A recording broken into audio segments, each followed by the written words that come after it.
So good afternoon. Good afternoon. Thank you guys for coming out. This is it's a wonderful turnout. It's just wonderful to sort of feel all the love and support. So I just want to welcome everyone, staff, faculty, friends, colleagues from the school and from across the university. For those of you who don't know me, my name is CJ Taylor, and I'm the Associate Dean for Diversity, Equity, and Inclusion here at the School of Engineering and Applied Science.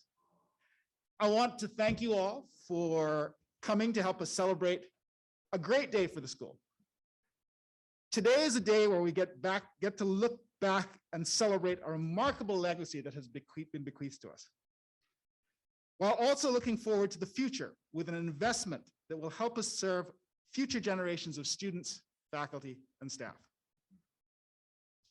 40 years ago, our school set down an indelible marker when Dean Joseph Bordonia and Ms. Cora Ingrum established the office that would come to be known as the Office of Diversity, Equity, and Inclusion.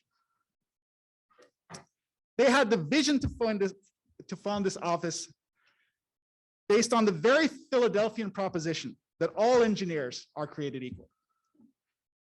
Now it is my great pleasure to introduce my colleague and friend, Dr. Laura Stubbs, Director of the Office of Diversity, Equity, and Inclusion, who has the unenviable task of compressing 40 years of rich history into a 4-minute presentation.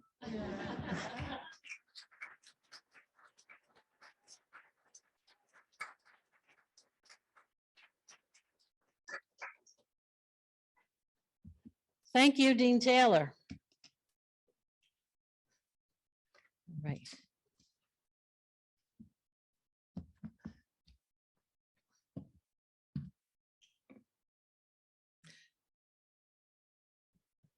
Keeping up the good work. 40 years of excellence in diversity, indeed.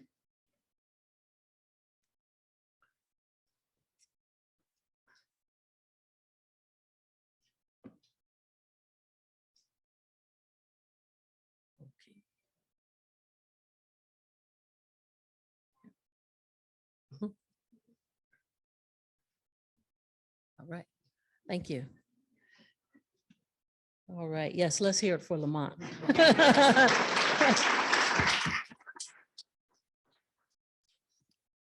To the university administrators, Dean Kumar, distinguished guests, faculty, fellow staff, alumni, and friends. How do you sum up 40 years of concern, care, empathy, encouragement, and commitment in a few minutes? No small feat, but I will share a few office and personnel highlights as background for this anniversary. This office grew organically from concerned students, recalling their experiences of the revolving door, recalling their classmates who didn't make it through the various programs. There were also concerned trustees, board members. One most notably was the CEO of General Electric, Mr. Reginald Jones. It was out of this concern that we start in 1973. Don Maynard was assigned as assistant, became assistant to the Dean for Minorities under Dean Humphrey. What's important about that and key is that Don himself just graduated in '71 from chemical engineering. So it was that student concern. He recruited other students coming in, new classmates, as well as tried to help things. But I think Don might have been the only graduate, only underrepresented minority graduate or thereabouts in his class. So helping, and then together, listening to the story or the concern for future workforce and future engineers, particularly engineers of color when you looked out in the future. Mr. Jones, Reginald Jones, a member of our board, our school board, as well as our board of trustees, came to Dean Humphrey and Dr. Bordonia with a proposition. We've got to have a pipeline. We've got to help people starting from K through 12, actually younger than school age, than college age here. And thus was born the Philadelphia Regional Introduction of Minorities to Engineering, to Engineering, PRIME. PRIME, we love PRIME. PRIME is the stuff of legend. PRIME was a consortium of universities in the area, corporations in the areas, nonprofits, who all came together to have a pipeline of students and bring them to campuses. We partnered with Villanova. We partnered with Temple. They would get something one summer at Temple, one summer at Penn, one summer at Villanova. Just before they went into 12th grade, it'd be residential. We have some PRIME alumni here in the room. I'll ask you to raise your hand. Who happen to be on staff now. PRIME endured for 25 years and helped provide a pipeline, not just to Penn, but to other schools. But we do have Penn Engineering graduates and people who went on for their graduate degrees and other fabulous positions who came through PRIME. That was starting in the 70s. We soldiered on. But 1981, what we're here to celebrate today, that brings us to our 40th anniversary this year, is when Dean Berdonia, he was associate dean when I was in school, I'm class of 79. Dean Berdonia appointed Ms. Cora Ingrum to the newly formed and physical Office of Minority Programs. So thus it began. Office of Minority Programs partnered with individuals and schools and programs across the country. You see in '84 that we have the National Gym Consortium, to which we belong. And we started 10 years after it was formed, Dr. Howard Adams, and we're still members today. And we have gym students in the audience. Would the gym students in the audience please raise your hand? All right.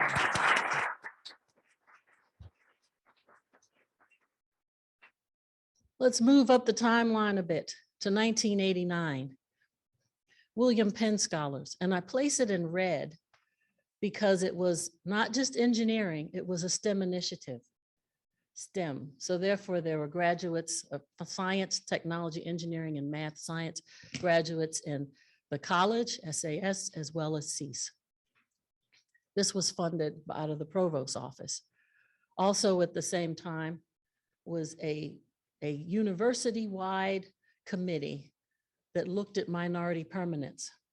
How did we get here? Starting with the first Black graduate, James Brister. How did we maintain a presence here? Because there was concern and continued to be concerned.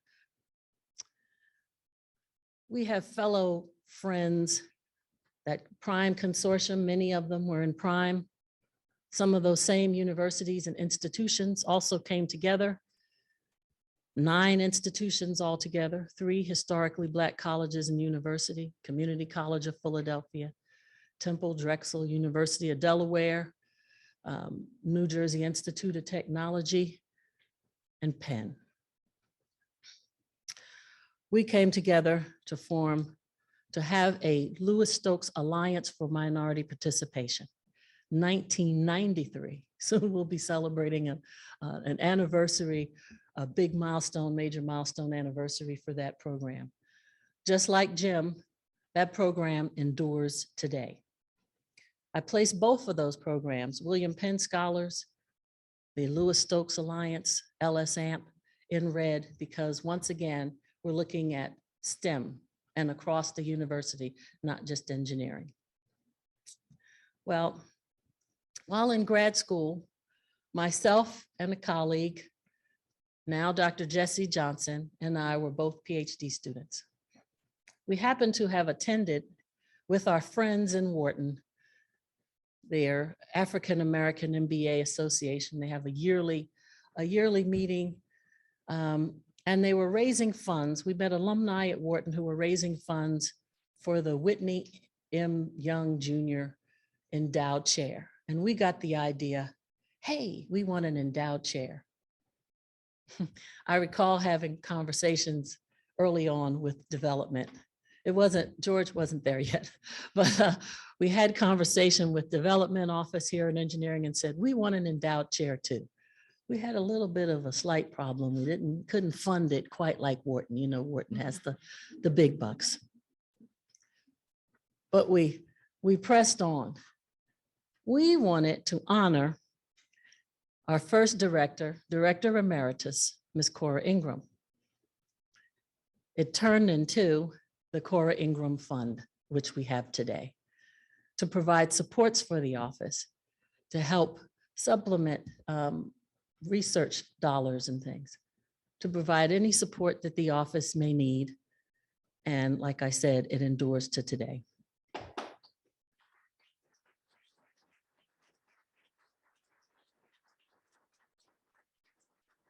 Never underestimate the power of a side conversation. We had been talking with a board member of the Wharton School who helped raise the funds for the Whitney Young Endowed Chair, which they have. So in 2004, the visionary that she is, and recognizing that our demographics were changing. Our Office of Minority Programs, yes, it said minority programs, but it was inclusive from the beginning. We had first generation, we had athletes, we had people of all demographics. It didn't matter. If you walked in the door, you could be helped. If you had a concern, we helped you. Students themselves pitched in, upper class undergraduates, graduate students who would go on to become deans and professors and CEOs, acted as coaches for the younger students. Always something that we're proud of. So we marched on. Ms. Ingram retired, which I'm in denial about. So I don't have 2016 highlighted the date of her retirement. I don't have her highlighted the date of her retirement. She says, "Oh, go on." Oh, but I came along in 2017. A labor of love. Miss Cora Ingrum, and I cannot forget her right-hand person, a right-hand individual and helpmate. I see you back there, Donna. Miss Donna Hampton. Donna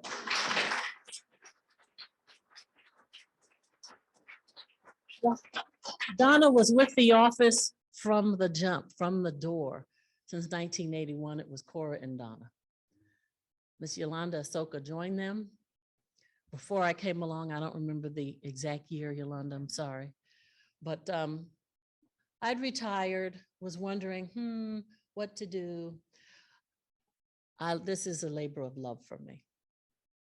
This is a labor of love. I truly enjoy interacting with our students, our cultural centers, our faculty and staff who are our partners. And Dean Kumar changed the name to Office of Diversity and Inclusion. Kind of starting a new era, which leads us to 2020. 2020, several things happened, most notably the COVID, the pandemic. Dean Kumar changed the name again, Office of Diversity and Inclusion, and we have our inaugural Associate Dean of Diversity, Equity, and Inclusion, Associate Dean C.J. Taylor.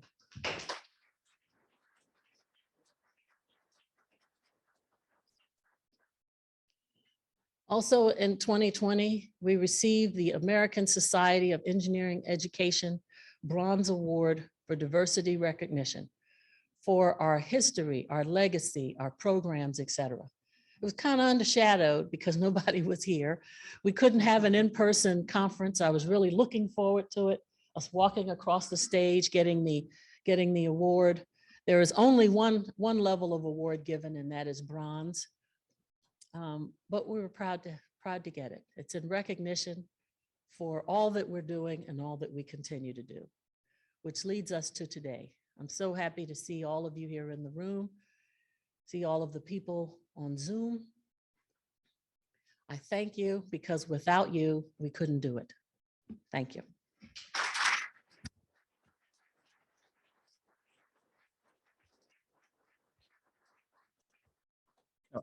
Thank you very much, Laura, for that wonderful presentation. Now, I've had the privilege of being in academics for over 20 years now. And at this point, when I try to explain to myself what it is that we do, the description that rings most true to me is that we're in the people business. We're an institution that produces and prepares the next generation of engineers, scholars, and leaders. And Penn Engineering has much to be proud of on that score. And with that, I would like to share with you a video message produced by some of our alumni.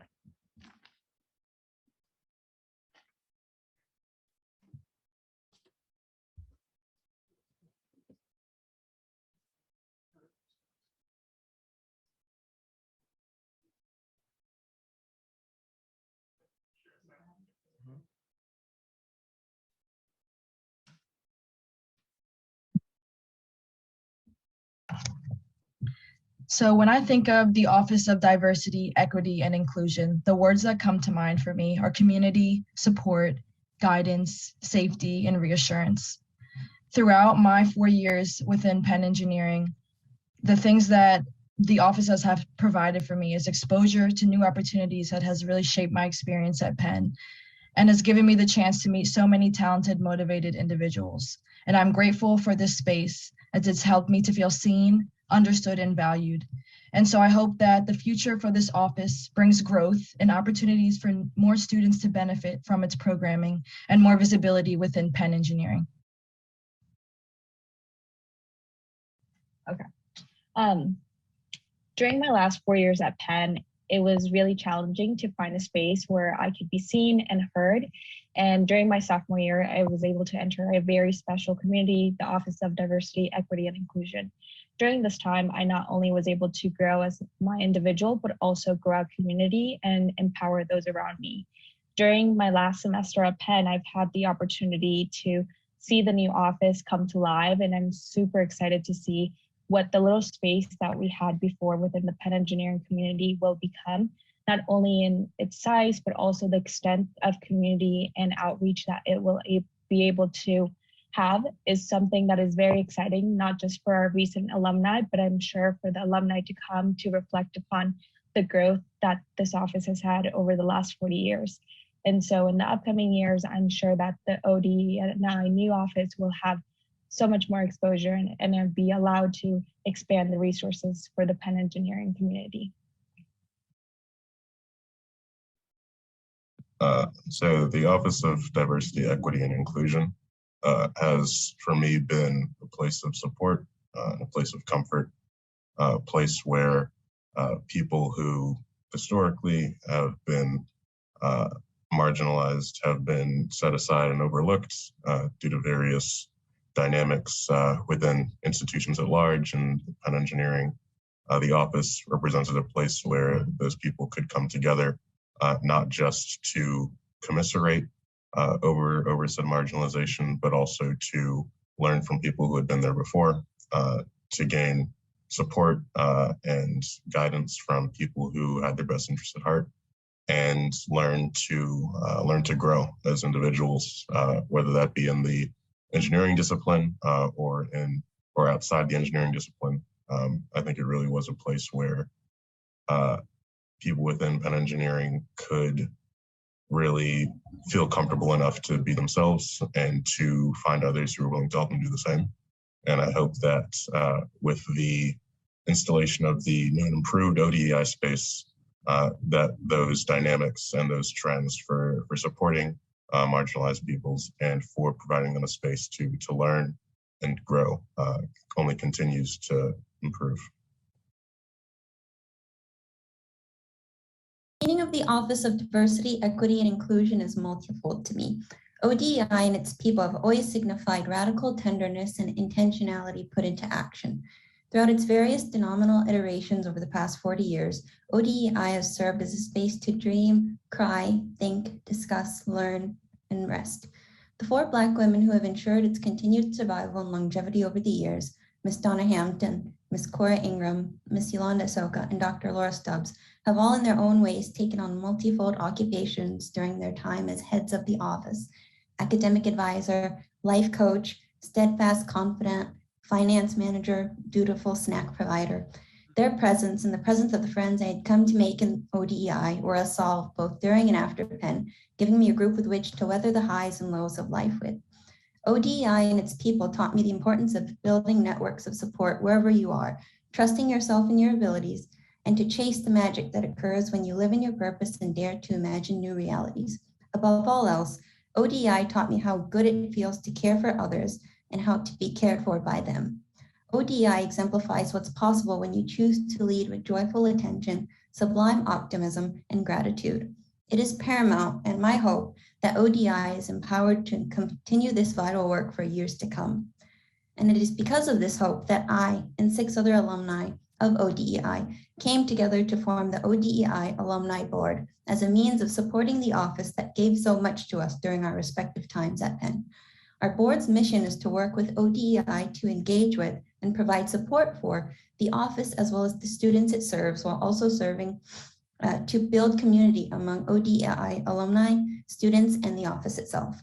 To this end, we have organized a variety of initiatives, from a homecoming event last year and fundraising for the Cora Ingrum Fund to our successful campaign to enter Miss Ingrum and Miss Hampton into the institutional portraiture of Penn Engineering, which we all look forward to seeing proudly displayed out in town for all to see, as well as our most recent project, tentatively titled the Legacy Project, which serves to celebrate and acknowledge the 40 years of rich ODEI history through pictures, interviews, and stories in both digital and print formats. We would love for all ODEI alumni to participate, and I send out this information on a regular basis via email. And we're always encouraging and welcoming alumni participation, whether that means programming suggestions, targeted giving, and otherwise. There are a multitude of ways to engage with the board and the office at large. Ultimately, our collective goal among ODEI Alumni Board is to ensure that ODEI and its directors are supported such that they are well equipped to continue their indispensable service within Penn Engineering. And with that, I invite you to join our efforts towards sustainable, tangible change for the betterment of ODEI and Cs, and the continued history of ODEI in general. Thank you.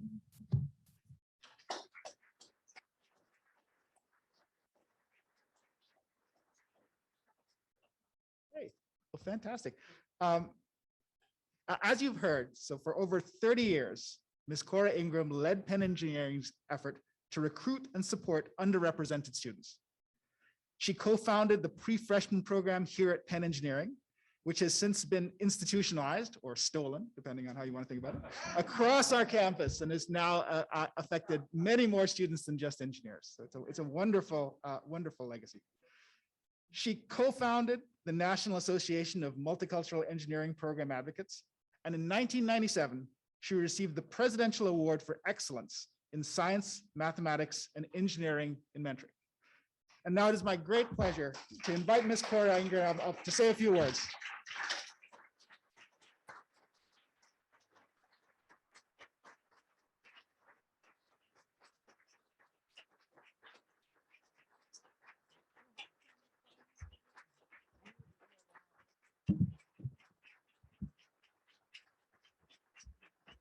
Thank you. Thank you.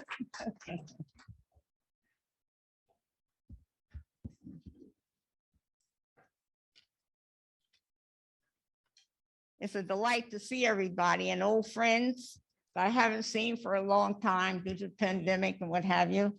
I'm not able to visit Penn too much, but when I do come, I love to see all of you individually when I see you, and I thank you for coming today. All I can say is good afternoon, first of all. And you know who I am, Cora Ingrum, former director.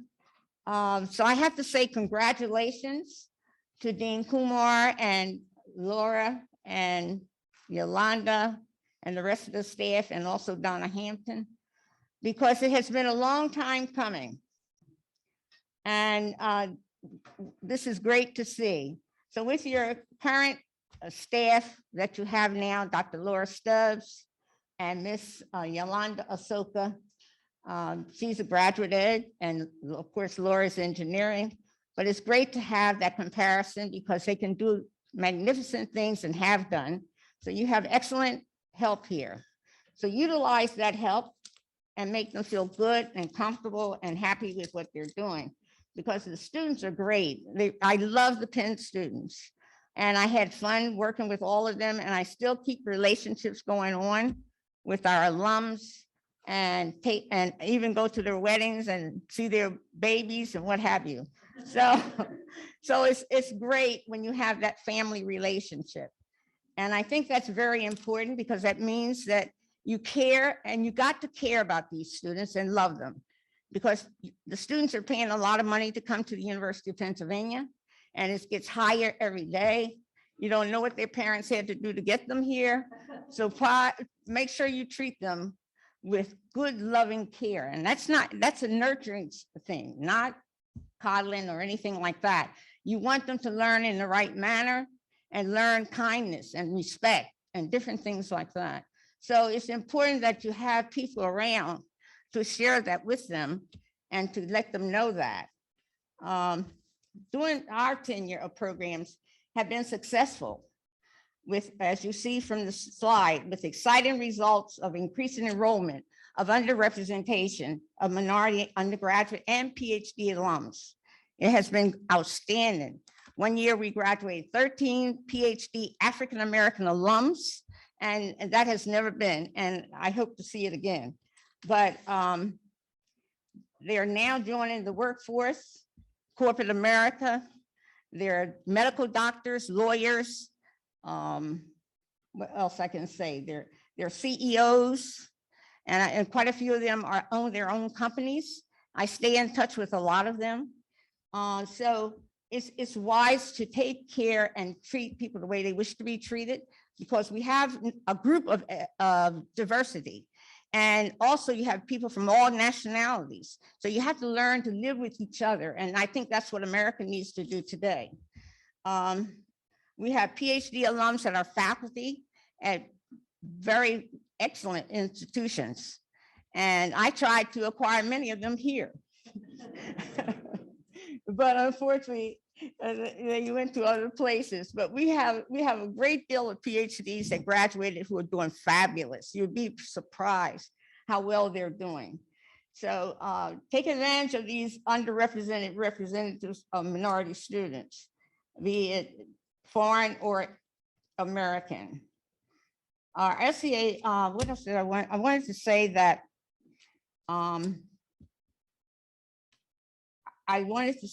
with our programs and initiations in the School of Engineering, they came under Dr. Joseph Bordonia, who is now deceased. And I had to say that because he was a strong support of minority and diversity. He made a lot of changes in policy in NSF at Washington. And so he was really at the forefront. I admired him tremendously. He gave a lot for other people. He was a caring person. Also, I want to also acknowledge that we had faculty and staff who were always with us and just always available.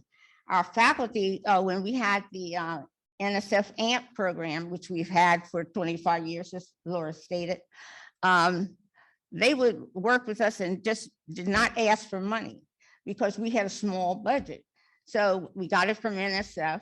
But the thing is that they made sure that they worked with the students, did research with students could come in their research labs.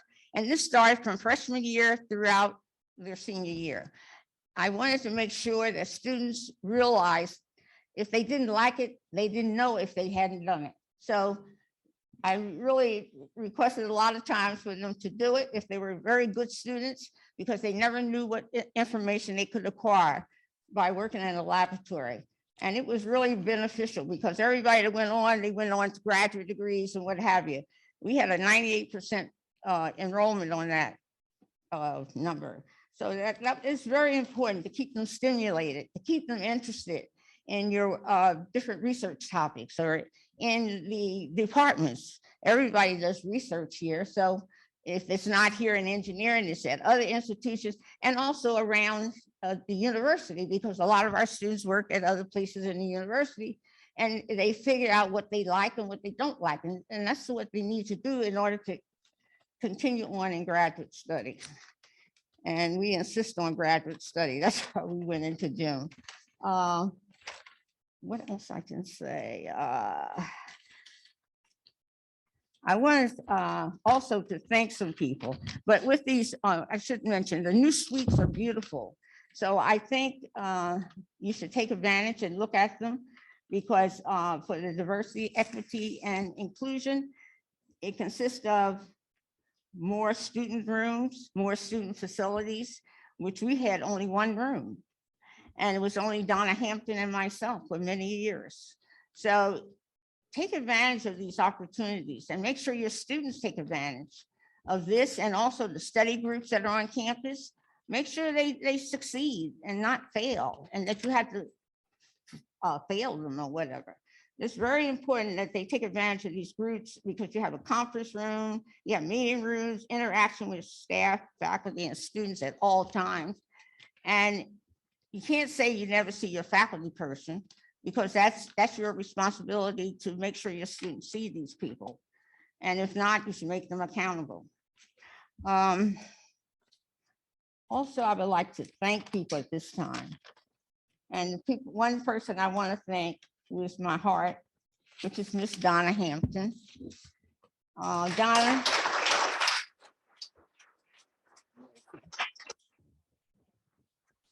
I see you. I thank you for all you have done for our students and myself. You have gone beyond your work, much beyond. She took care of all things in the office, managed it, took care of the problems that students we have, and they always had lots of problems.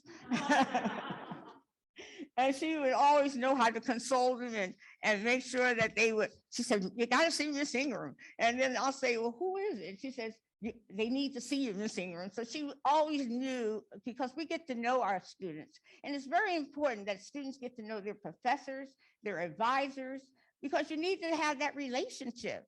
How are you going to pass the student if they don't know who their professors and advisors are? It's a must. And I don't know why students don't do it. I just did that with my niece. I had a big lecture with her about seeing her professors, because it's absolutely necessary. Nobody's going to give you anything. They'll fail you. And it's not about who you are or what it is. You're just another number. So you have to take advantage of all the university has to offer. And I don't think students do that. So that should be encouraged in the new office and all, which I know it is, because they're no nonsense people. What else I can say? She told you that some of our students have gone on to different areas, but Donna has been a team with me. We worked as a team of people. There was nothing that we didn't do together. We had meetings with each other. We found out who was doing well and who wasn't doing well. We would contact them. And I don't know what is being done today, but you got to keep that up, because students are not going to come in. And if they're having problems, they should be sent to the appropriate places. Penn has too many facilities and resources here for them not to take advantage.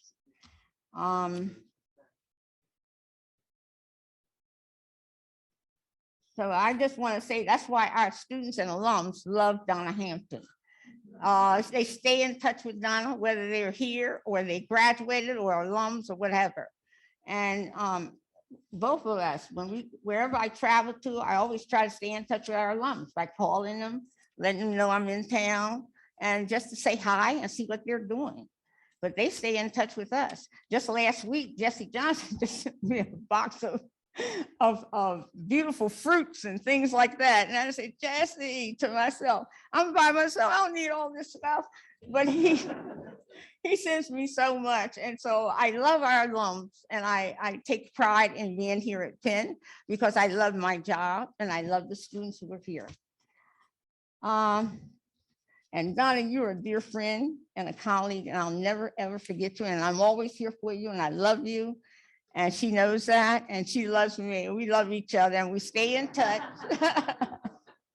we stay in touch all the time. She just came by my house this week. So, so we stay in touch and we talk and what have you. But you got to keep that going on, especially during this pandemic. I'll tell you, it's been a struggle. And what else? I wanted to thank Yolanda. Yolanda, you are so great. She's so multi-talented, Yolanda. And I don't think any of you realize that, but she is multi-talented. She does so many things, editorials, articles, programs, traveling. I think she's a wonderful person. Where are you, Yolanda? Oh, there you are. Yeah, see, I'm short, so that's why this is over. But we couldn't have done without Yolanda. She came at a time when we needed her most.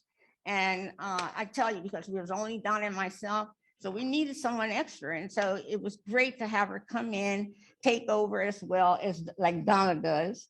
And when I'm not there, Donna's always in charge. And I wasn't there a lot because I traveled a lot. So she would be in charge and handle all the problems and solutions with the students. And so they got to love her so much. And I think that's why they stay in touch with her today. She's a dear friend.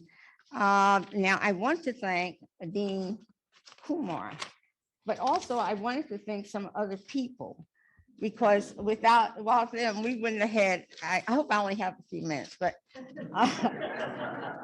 well, I said Dr. Bedonia, but there was another professor that helped us too, that helped us tremendously to succeed with our students and bringing them through the system.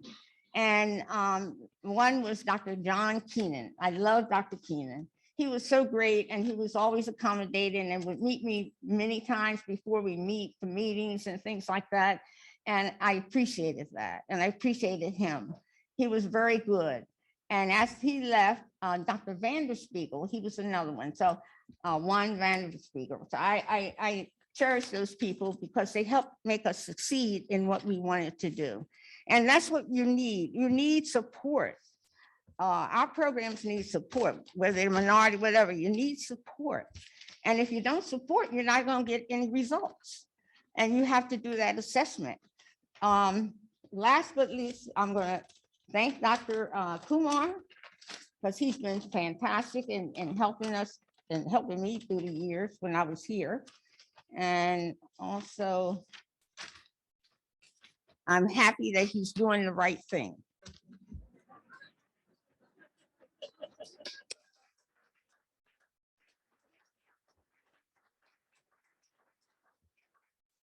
To meet the milestone of moving the state of expanding the footprint of the office. The journey is not complete. Specifically, more minority undergraduate representative students we need, especially African-American faculty, which we do not have, just very, very few, like almost zero. Is that a message? And then we need more students. We have diverse students, but we also need, if you're gonna have African-American students, you need African-American professors to be here, American born, you know, so they can relate to these kids. So these are my choices that I have always had. And I work with everybody. I don't care of color or whatever, but I work with everybody. And that's how I worked in our office with all of our students. That's why it was diverse. It was multicultural. We worked with the Society of Hispanic Engineers, work with the other people. So therefore, you got to work with these people and make sure that they suggest things to you. And when they do, we got to act on some of it. And I would like to see this happen because we don't have much of that. In the 70s, we were supposed to reach parity. That means we were trying to be on a level edge for minorities in STEM. We have not made that. And I've been here all these years and I still don't see it. So we must do a better job. And I just want to thank you though, for your continuous support in making things happen today and support of our engineering programs and all of our special efforts and events that we've had. It was much appreciated and I thank you so very much. So thank you for your good work. I hope to see it continue I will be waiting for our faculty and students in a later point in time. And I just want to thank everybody with much appreciation and love and God's blessings.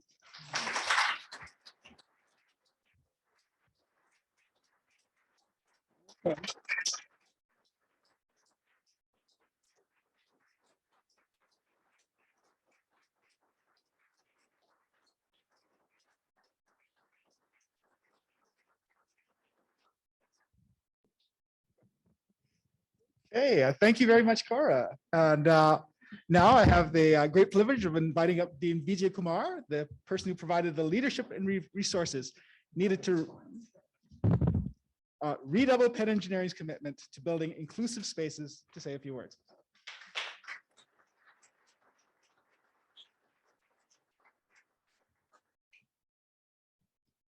Thank you, CJ. It's a real honor to be here, but especially an honor to speak after Miss Cora Ingrum. And you'll give me a grade at the end of my talk.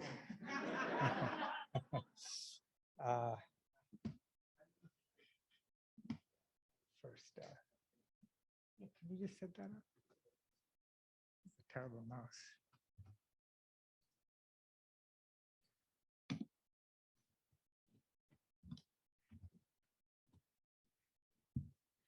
So let me, I have a few remarks. I hope, CJ, you'll give me some indulgence. I don't know how much time you've allotted to me, but I might run over a little bit. First, I want to start by paying tribute to the two people, the reason we're here. And thank you, Laura. But I found this amazing picture of the two most important individuals to people in this room. The person on the left, those of you who know him, Dean Joseph Berdonia. Unfortunately, he passed away, but it's his vision. The reason we started this office, we meaning all of us, and we're taking credit for that. And of course, Ms. Cora Ingrum, the inaugural director of the office. The office has changed names, as Dr. Stubbs pointed out, but the mission is still the same. So above all, I think I want to just again thank Joe, wherever he is, for his vision, for his leadership, and Cora for her integrity, her compassion, a compassion for the underdog, the campaign for justice for all students or all engineers, as CJ said. This has always been a constant reminder to me that we need to continue her work. And so more than ever, it's important today.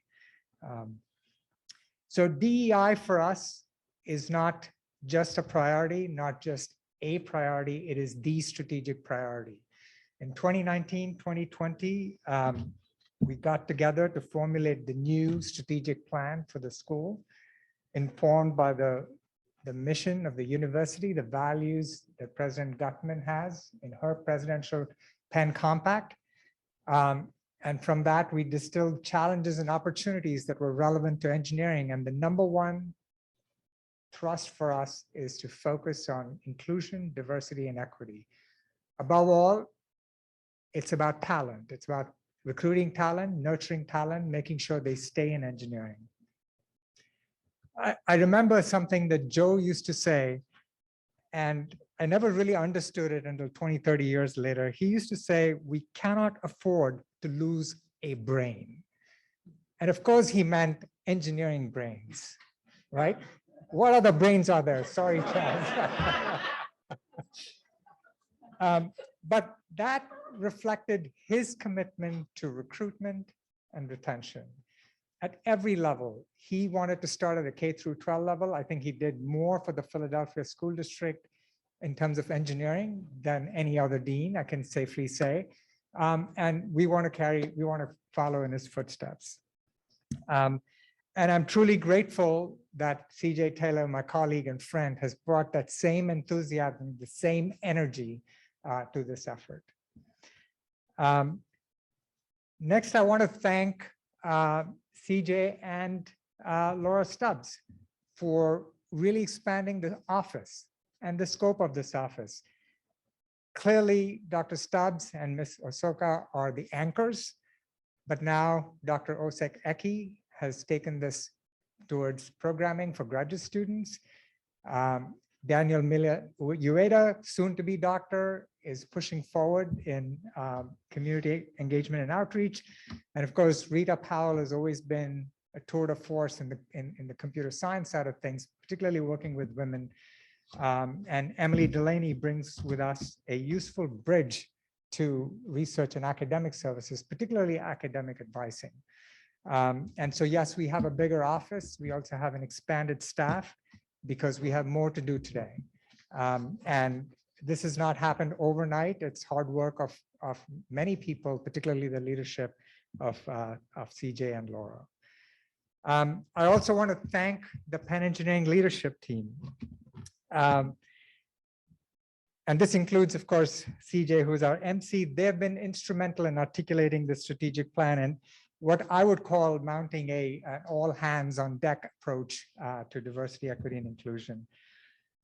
One thing you might not know, especially the students, that every department, thanks to the department chair's effort, has a DEI liaison, and the DEI liaisons meet as a group with Dr. Stubbs and Dr. Taylor and others in the office to set an agenda, not just for the school, but the individual departments. And that is proving to be effective. Again, as Ms. Ingram said, a lot of work to be done, but I believe we've laid the foundation for the mission of the office. By the way, parenthetically, I do want to add, and perhaps Cora, you'll validate this. When I joined Penn many years ago, I think this slide would have looked very different. I just want to point that out. I think you would appreciate this. Just looking at the picture, we have 3 women, 2 Black faculty, 2 Asian Americans. This was not the case when I first joined Penn. But beyond representation, it's really about the value of inclusion that they bring to the table. And like I said, if you go to the school website, look at our core values, it really reflects what we as a group think about diversity. Thank you.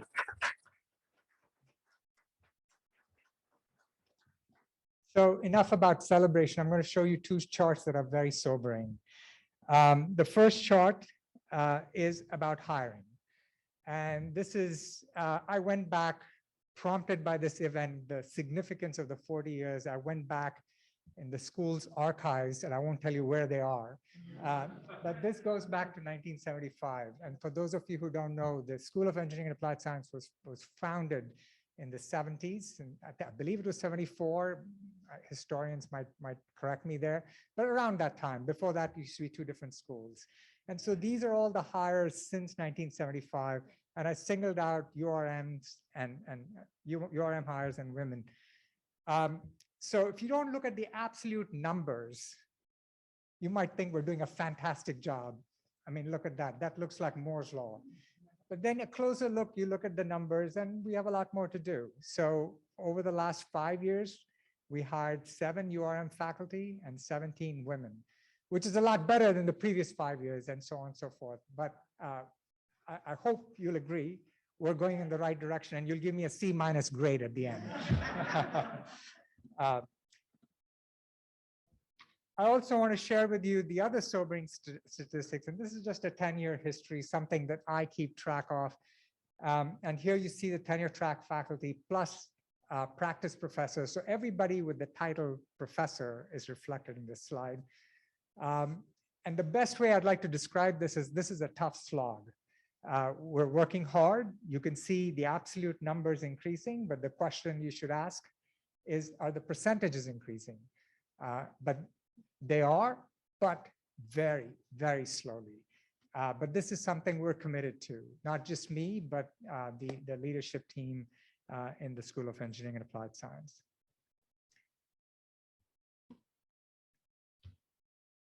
I also I'm proud of the recent crop of faculty we hired. In particular, and again, the pictures speak of who they are. Again, it talks about representation, but once again, you want to look beyond representation. to show the expertise they bring, not just on the intellectual side, but also the values they bring to us. In particular, a real coup was Professor Kevin Johnson on the top row, third from the left. He's a Penn Integrates Knowledge professor. He uses medicine, engineering, and technology to improve the health of communities. An engineer who does that, we've never had that in the school. He builds clinical information systems combining AI with medical research. So this is the caliber of people we're now able to recruit. And I'm really proud to welcome this crop of new faculty to the School of Engineering and Applied Science. Another sobering chart, but I want to claim victory for both Dr. Stubbs and Dr. Taylor on this chart. For years, we've been pushing for transparency. How many students do we have? What fraction are URM? What fraction are women? And I'll just show you one chart. Actually, if you go to the school website, you can now see a 10-year history by demographics of undergraduates, master's students, and PhD students. So this is data, and you might ask why, but it took us a while to get all of this to a point that we can regularly publish this on the school website. So that's progress, because this data allows us to track our students, who they are, where they come from. And of course, we also track where they go, which is very, very important. Finally, I wanted to give a shout out to our development staff led by George Hain and Ellie Davis. We had an amazing campaign. Those of you who look at the university website might have heard the term 5.4 billion. That's a lot of money. But I'd like to say what is more significant is the money we raised, which is engineering money. That's 250 million. Why? Because the causes, I think, are far more important. And so let's not look at the numbers. Let's look at what these different pots of money are accomplishing. So first of all, endowed faculty support. Of that, 11 million is for URM and women faculty chairs, new chairs, so we can recruit the best talent. Everybody on the slide that I showed you who is URM or female got one of these chairs. The capital campaign is mostly for new buildings, new spaces. Undergraduate financial aid, almost all of this, and I want to say all of this, but I haven't tracked every last dollar, is for first generation students, mostly URM students. And in particular, it includes the $15 million Clark Foundation gift, which is the largest gift for financial aid ever in the University of Pennsylvania history. And that is for first generation students and URM students. Graduate financial aid, here we're piloting something. Again, I have to give credit to Dr. Taylor and Dr. Boon-Tao Lu, who's the Associate Dean for Graduate Studies. Dean's Master's Scholarships. So the first time we're offering full scholarships for master's students in an effort to recruit them to the graduate program and then to research, building the pipeline. You will see the beautiful space we have created. That's something we fundraised for. And then finally, doctoral student support. And I think everybody knows that over the last 5 years, we've really increased the commitment to doctoral students in terms of URM students in terms of doctoral student support. I want to close by making 3 tributes. First, again, I want to circle back to where I started. That tribute is to Joe Berdonia. Earlier this year, we started a forum in his name to foster conversation and debate regarding important issues at the intersection of technology and society. Our inaugural speaker was Dr. John Brooks Slaughter, who is a well-known professor. He was the first Black person to direct the National Science Foundation and recently won the IEEE Founders Medal. He gave an amazing talk. He was a call to action for racial justice and equity in engineering. So this is something we're going to do year after year to remind us of the vision that Joe had and his commitment to these issues. My second tribute, and I'm going to start with this picture of the space, and I need somebody to provide a drum roll. This space is going to be named, thank you, is going to be named the Donna Hampton study space. Where is Donna? Please stand up.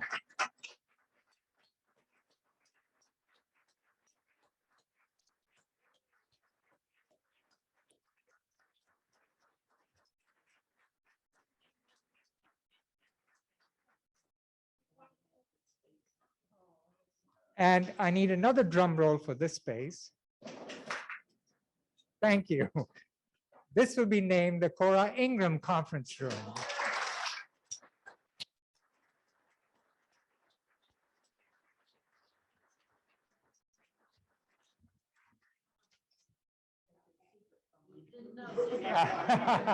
Thank you. So Cora, Donna, thank you for everything you've done for the office. And I just want you both to know that the tradition that you started continues under the new leadership of Laura, Yolanda, and many others. So thank you all for your support. Appreciate it.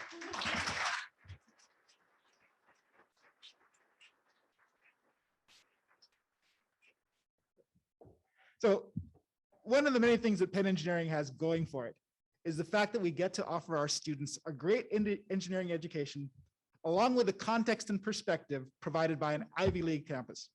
We are deeply grateful for the support, advice, and perspective we get from our colleagues from across the campus, many of whom are with us today. And I'm particularly pleased to introduce Reverend Charles Howard, Penn's Vice President for Social Equity and Community.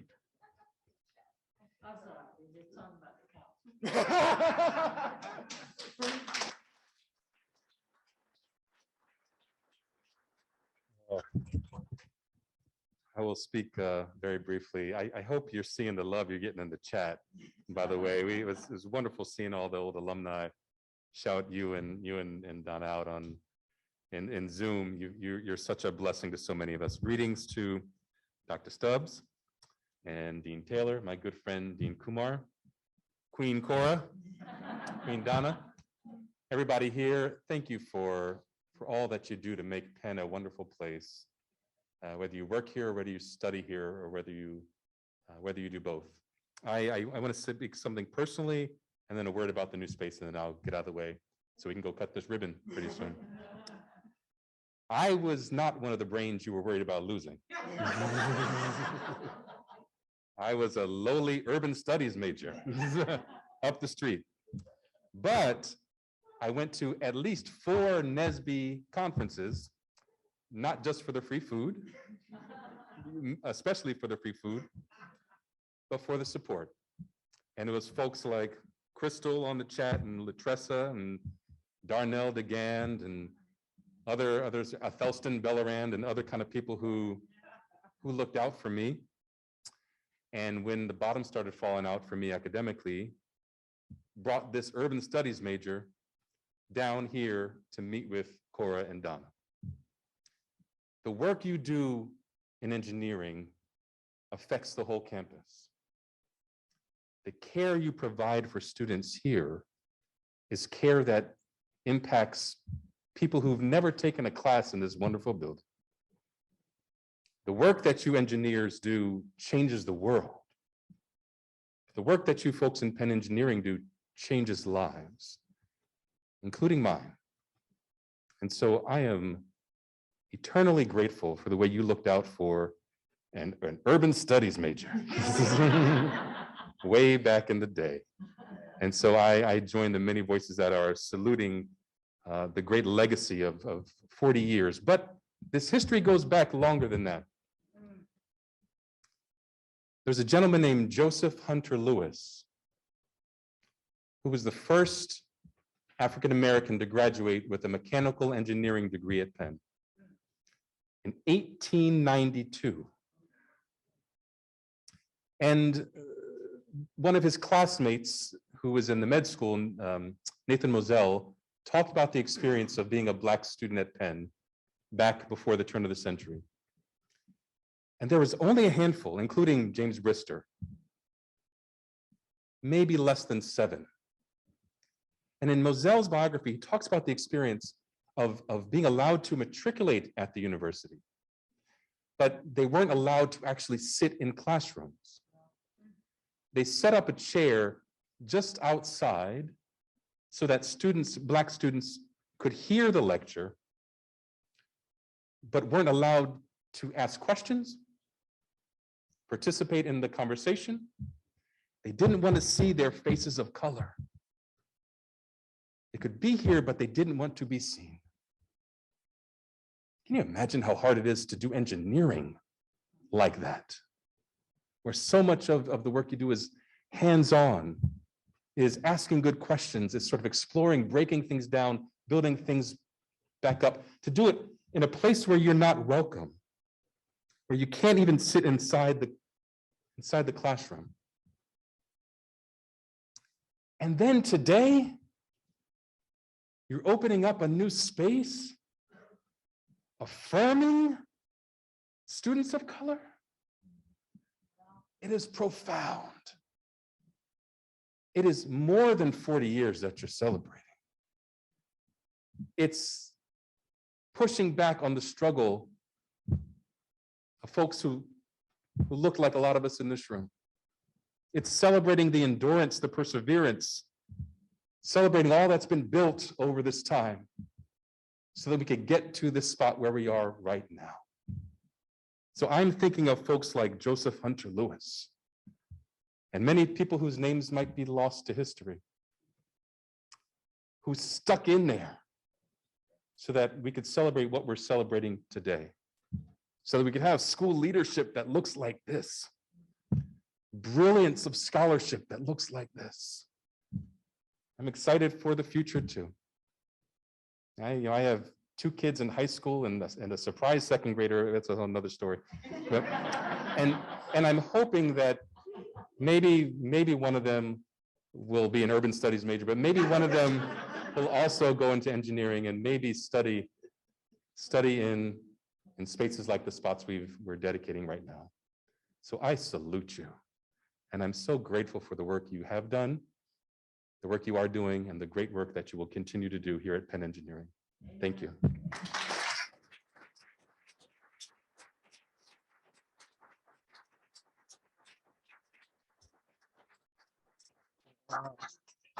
Yeah, I feel like the guy that comes after Bryce Harper at the Phillies. Everything else is going to be a letdown.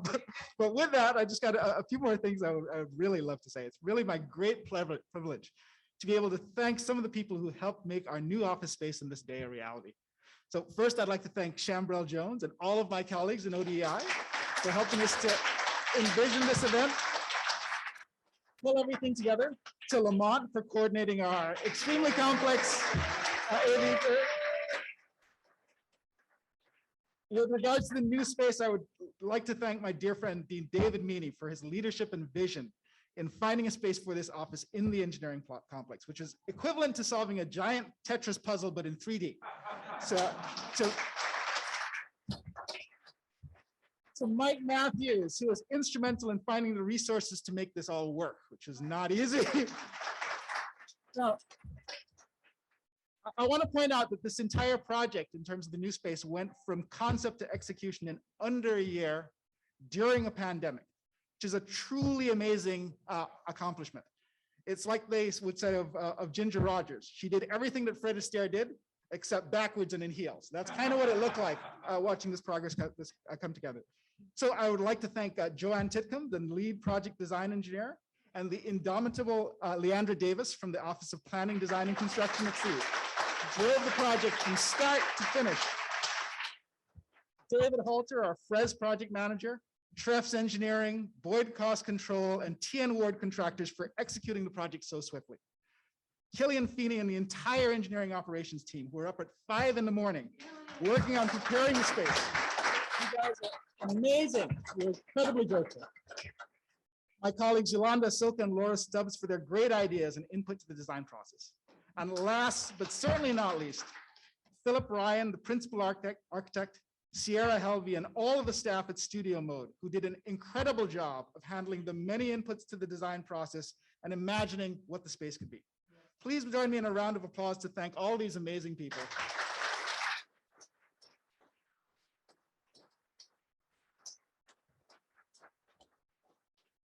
And with that, I'd like to bring us to a close and invite you to join me on the second floor for a brief ribbon cutting ceremony, a tour of the new space, and some light refreshments. Thank you all so much for coming. We're good. Hold on one second. Did you get? Are you in the?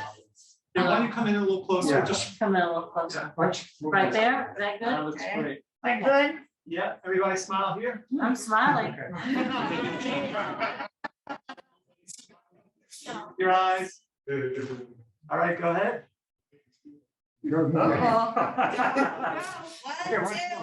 Again. One, two. One, two.